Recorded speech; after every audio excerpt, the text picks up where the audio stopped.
പിതാവിൻ്റെയും പുത്രൻ്റെയും പരിശുദ്ധാത്മാവിൻ്റെയും നാമത്തിൽ. ഇന്ന് കർത്താവിൻ്റെ ദിവസമാണ്, വെള്ളിയാഴ്ച ക്രൂശിക്കപ്പെട്ട ദിവസം. അത് നമ്മൾ കർത്താവിൻ്റെ ദിവസം എന്ന് വിളിക്കാൻ കാരണം നമുക്ക് പ്രത്യക്ഷ പ്രാർത്ഥനയിലേക്ക് വരാം. അമ്മേ, പരിശുദ്ധ അമ്മേ, ദേവമാതാവേ, അന്ന് കൃപാസനത്തിൽ പ്രത്യക്ഷപ്പെട്ട് വരാൻ പോകുന്ന മഹാദുരന്തത്തിൽ നിന്ന് രക്ഷപ്പെടാനും എല്ലാവർക്കും വേണ്ടി പ്രാർത്ഥിക്കുവാനും ആവശ്യപ്പെട്ടിട്ട് 20 വർഷം തികയുന്ന ഈ വേളയിൽ കൃപാസനത്തിലൂടെ ഞങ്ങൾക്കും ഈ ദേശത്തിനും തേടി തന്ന എല്ലാ അനുഗ്രഹങ്ങൾക്കും ഞങ്ങളിപ്പോൾ ഹൃദയം നിറഞ്ഞ നന്ദി പറയുന്നു. അമ്മേ, പരിശുദ്ധ അമ്മേ, ജപമാല മാതാവേ, സകല കൃപാസനം പ്രാർത്ഥനയോടും ചേർത്ത് ഞങ്ങളിപ്പോൾ പ്രാർത്ഥിക്കുന്ന ഈ കുടുംബത്തിന്റെ പ്രത്യേക നിയോഗം പറ മക്കളെ. പ്രാർത്ഥന ആവശ്യം പറയാ.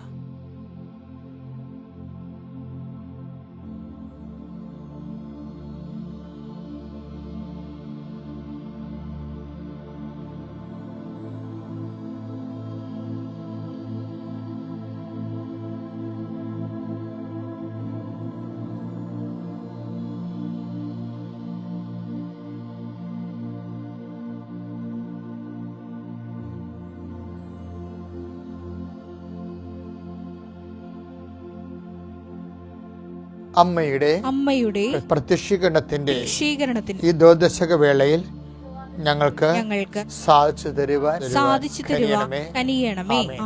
വിശ്വാസ പ്രമാണം.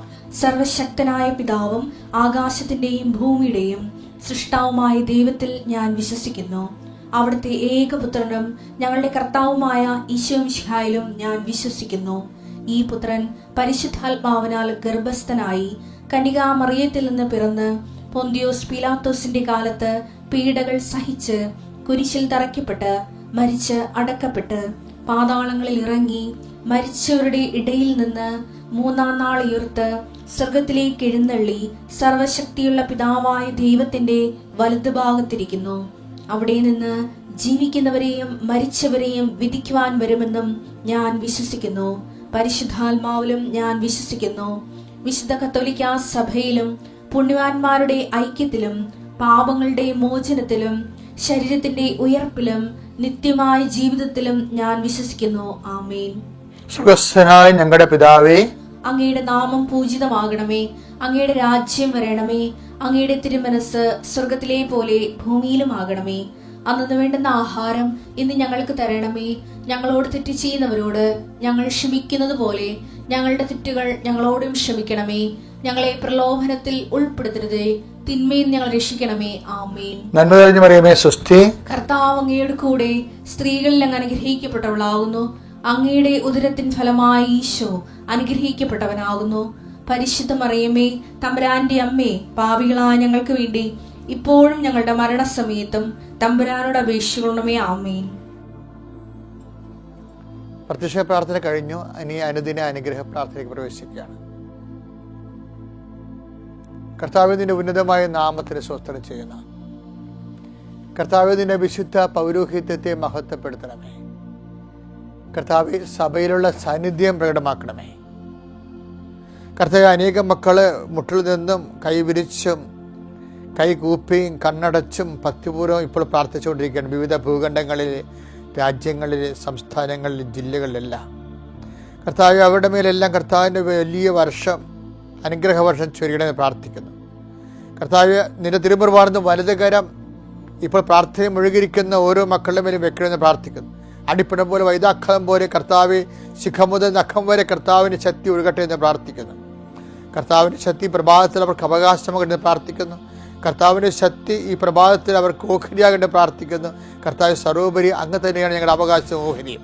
കർത്താവ് ഇതിൻ്റെ വിശുദ്ധ പൗരോഹിത്യത്തെ മഹത്വപ്പെടുത്തുന്ന കർത്താവ് 39 വർഷം അർപ്പിച്ച കുർബാനയുടെ യോഗ്യതയാൽ കൃപാസ്ഥാനത്താരെ ജീവനോടെ പ്രത്യക്ഷപ്പെട്ട പരിശുദ്ധ അമ്മയുടെ മാധ്യസ്ഥത്തിൽ അൾത്താരയിൽ നടന്ന 10,000-കണക്കിന് ആരാധന അധികാരത്തിൽ കർത്താവ് പ്രാർത്ഥിക്കുന്നു.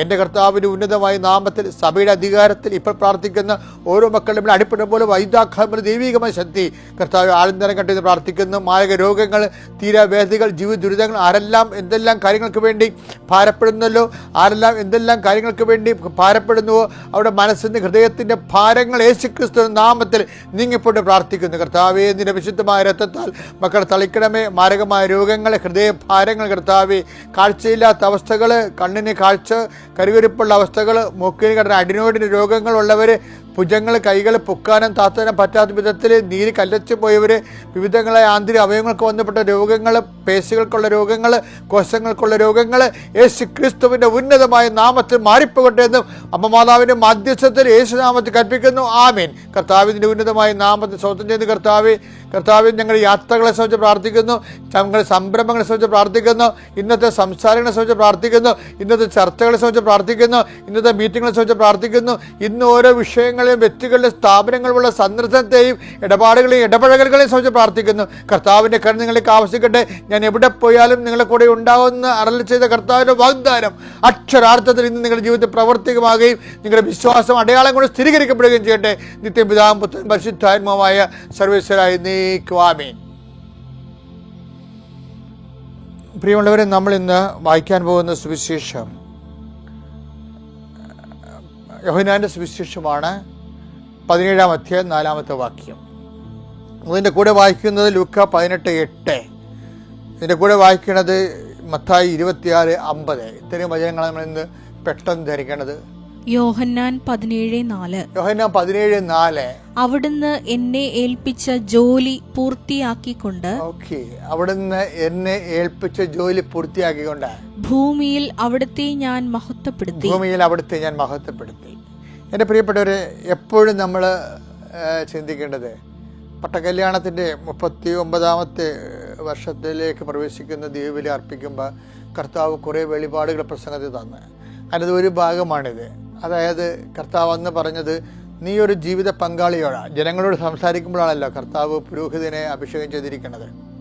കാര്യം ജനങ്ങളുടെ ജീവിതത്തിൻ്റെ ഇരുട്ടിൽ പൗരോഹിത്യം ഒരു ഒരു തീണ പോലെ നിൽക്കും. ജനങ്ങളുടെ ജീവിതാനുഭവങ്ങളുടെ മരുഭൂമിയിലെ കർത്താവിൻ്റെ പൗരോഹിത്യം ക്രിസ്തുവിൻ്റെ അടയാളമായി ഒരു മേഘസ്തംഭമായി നിൽക്കും. അപ്പോൾ ദൈവമാണ് അവനിലൂടെ ആ ജനത്തെ ആ കാലത്തിലേക്ക് നയിച്ചുകൊണ്ടിരിക്കുന്നത്. അങ്ങനെ നയിക്കുന്ന കൊണ്ടാണ് ദൈവം പുതിയ വെളിപാടുകൾ നയിക്കുന്നതിന് വേണ്ടി നൽകുന്നത്. അങ്ങനെ എന്നോട് അന്ന് പറഞ്ഞത് ഇതാണ്, യോഹന്നാൻ 17:4. എന്താണ്? പിതാവേ, ഭൂമിയിൽ ഞാൻ അങ്ങയുടെ നാമത്തെ മഹത്വപ്പെടുത്തി, അങ്ങ് എന്നെ ഏൽപ്പിച്ച ജോലി ഞാൻ പൂർത്തിയാക്കിയത്. അതായത് നമ്മുടെ ജീവിതത്തിൽ ഈശോൻ്റെ ജീവിതം അത് പൂർത്തിയാക്കുമ്പോൾ പരിശുദ്ധാത്മാവ് പറഞ്ഞത്, see Joseph, so many things is against Jesus, whole circumstance is against Jesus.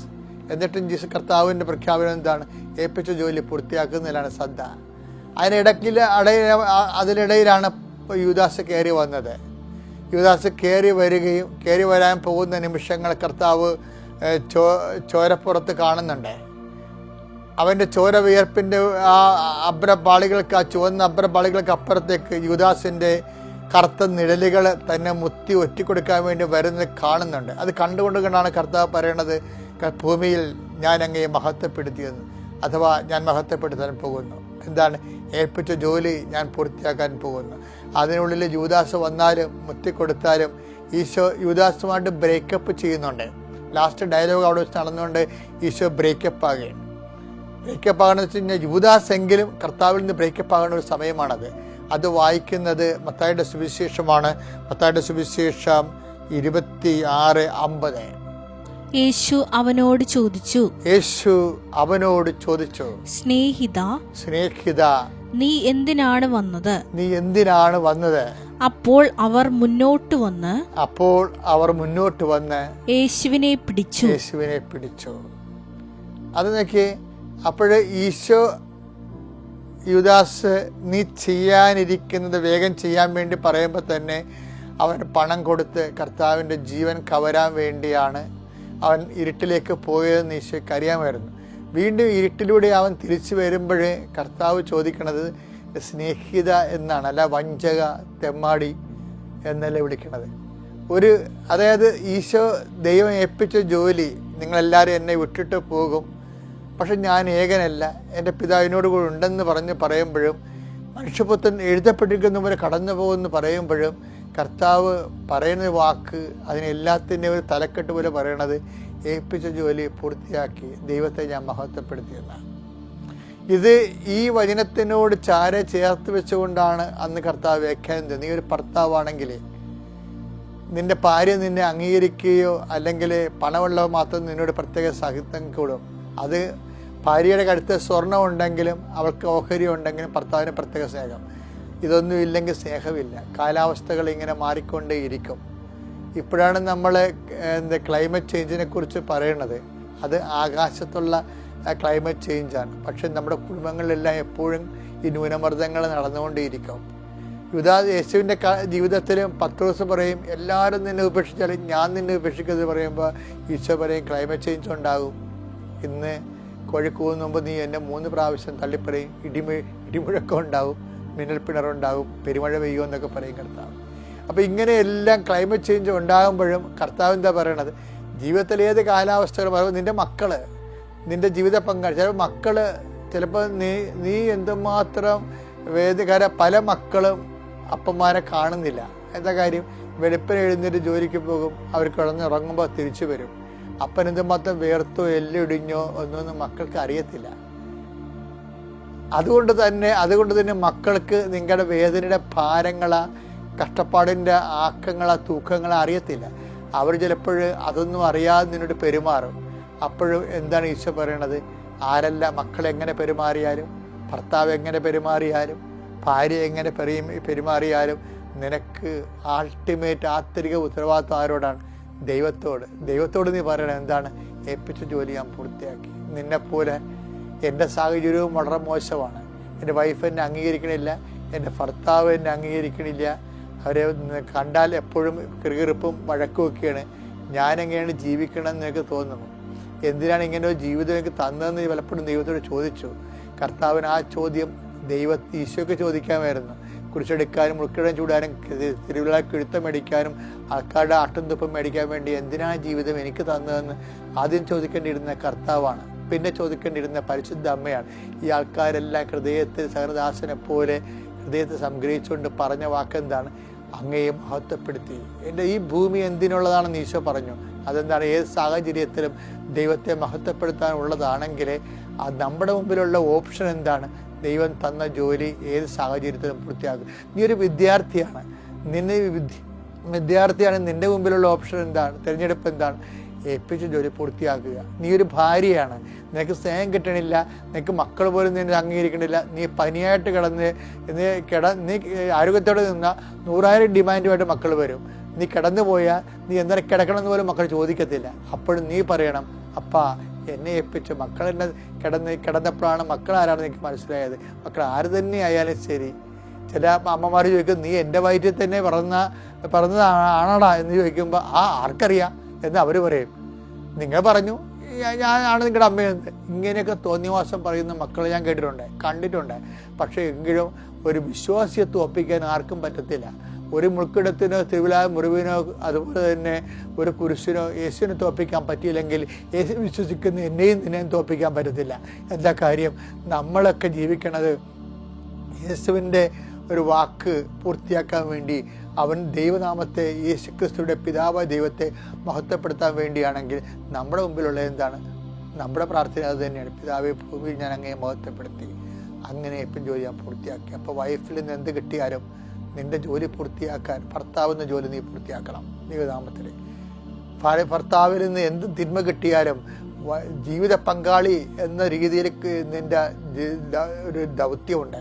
അത് ദൈവത്തിന് നേപ്പം ജോലിയാണ്, ദൈവ വഴിയാണ് നിൻ്റെ. അത് നീ പൂർത്തിയാക്കാനുള്ള കൃപയ്ക്ക് വേണ്ടി പ്രാർത്ഥിക്കണം.